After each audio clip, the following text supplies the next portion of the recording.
আচ্ছা, এরপর হচ্ছে class 6 layout.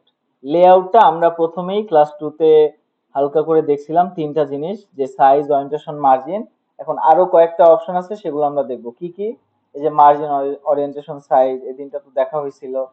Column, break, line number, hyphenation, indent আর স্পেসিং। ওকে, এই কয়টা জিনিস নতুন করে দেখবো। তো চলে যাই আমাদের ডকুমেন্টে।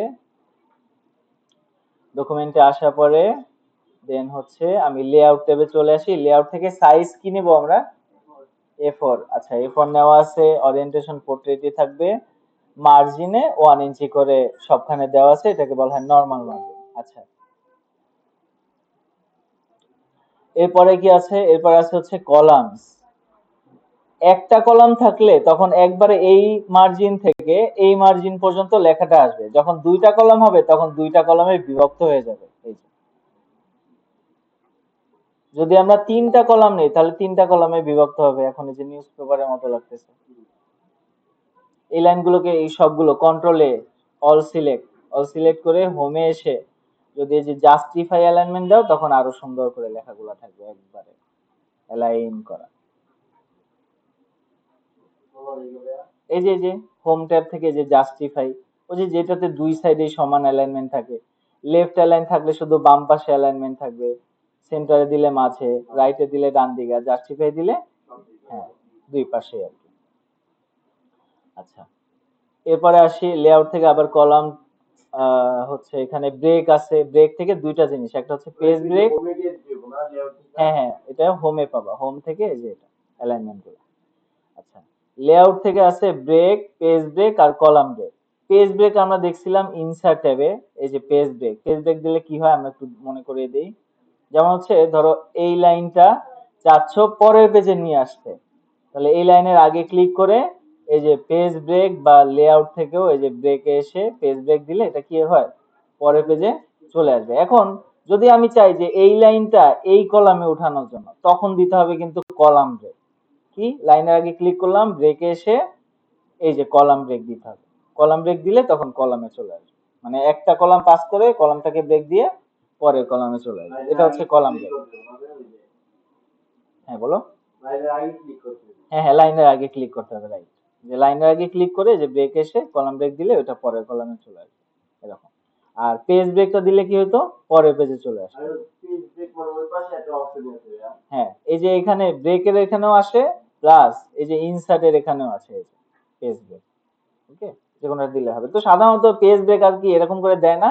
ধরো এই পর্যন্ত দরকার, এই আগে ক্লিক করে ইন্টার দিয়ে ধরে রাখলে ওই যে পরের পেজে চলে আসে। ওকে, তো যার যেটা হচ্ছে সহজ হয়, হ্যাঁ এটা আর কি, সেটাই করবে। লেআউট থেকে এরপর আছে লাইন নাম্বার, হাইফেনেশন। আমরা কলামটাকে আবার ওয়ান কলামে নিয়ে আসি।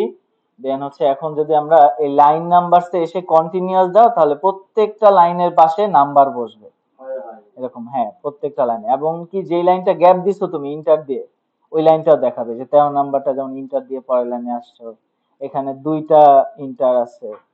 ওকে, আবার উঠাবা কি করে, লাইন নাম্বারসে এসে এই যে নান দিবা, নান, নান দিলে আবার উঠে যাবে।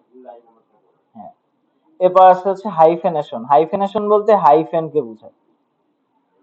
ওকে, যে আমি হচ্ছে হাইফেনেশনে যে অটোমেটিক দেই তাহলে যে লাইনের মাঝখানে এই যে যেমন ইনক্লুডিং, এই ওয়ার্ডটা ভেঙে যে মাঝখানে আর কি হাইফেন বসে তারপরে পরের টুকুতে আইএনজি আসছে। হ্যাঁ, আবার যদি উঠাতে চাও হাইফেনেশনে এসে না।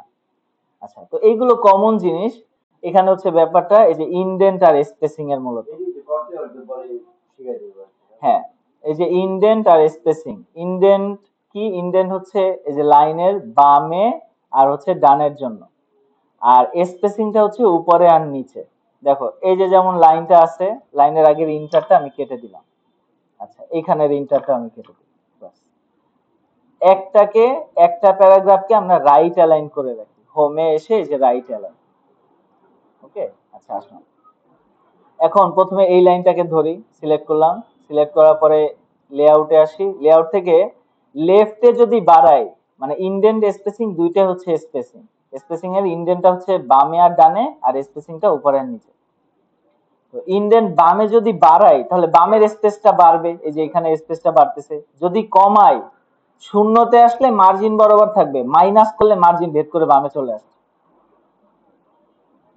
তাহলে যে কোনো লাইন যদি দেখো যে মার্জিন থেকে একটা লাইন এরকম বাম পাশে চলে আসছে, তখন আর অন্য খান থেকে ঠিক করা যাবে না, তখন এভাবে সিলেক্ট করে লেআউট ট্যাবে এসে যে ইনডেন্ট দেখবা যেটা মাইনাস আছে এটাতে জাস্ট ক্লিক করে জিরো দিয়ে ইন্টার দিয়ে দিবা, সোজা হয়ে যাবে। আবার ধরো রাইটে আছে, এখন এইখানে তো স্পেস দিলে এমনিতে এটা বাড়বে, তাই না? কিন্তু হচ্ছে এটা মাইনাসে আসবা কি করে, মানে মার্জিন ভেদ করবা কি করে, তখন এভাবে সিলেক্ট করে হচ্ছে যে লেফটে মাইনাস করে দিবা, তখন মার্জিনটা ভেদ করে বাইরে চলে আসবে। আবার এখান থেকে জিরো দিয়ে দিলে তাহলে হচ্ছে আবার সমান বরাবর থাকে। হ্যাঁ, আচ্ছা, আর স্পেসিংটা কি, বিফোর আর আফটার, আগে আর পরে। যেমন এই যে যে লাইনটা, লাইনটার আগে এই লাইনটা আছে তাই না, এই প্যারাগ্রাফ গুলো আছে, আর এইটা লাইনের এই প্যারাগ্রাফটা আছে, তাহলে আমি এই লাইনে ক্লিক করে যদি বিফোর বাড়ে তাহলে এই লাইনের উপরে স্পেসটা বাড়বে। এই যে বিফোর, বিফোর বাড়াচ্ছি, উপরের দিকে ক্লিক করলে বাড়ে, নিচের দিকে ক্লিক করলে কমে যায়। আফটারে যদি বাড়াই তাহলে নিচের দিকে বাড়বে, আফটার মানে পরে, কিসের পরে, লাইনটার পরে। আবার যদি এগুলো না চাই শূন্য দিয়ে ইন্টার দিই, এটাতেও শূন্য দিয়ে ইন্টার দিই, কমাতে কমাতে অনেক সময় লাগবে। হ্যাঁ, হয়ে যাবে, চলে আসবে। তো সাধারণত এটাই যে আফটারে 8 থাকে, মিনিমাম 8 থাকে। হ্যাঁ, অতটুকু আর কি স্পেস থাকে। এই হচ্ছে বিফোর আর আফটার এবং ইনডেন্টের লেফট এবং রাইট। ওকে, তো এই ছিল হচ্ছে ক্লাস 6 এর লে আউট।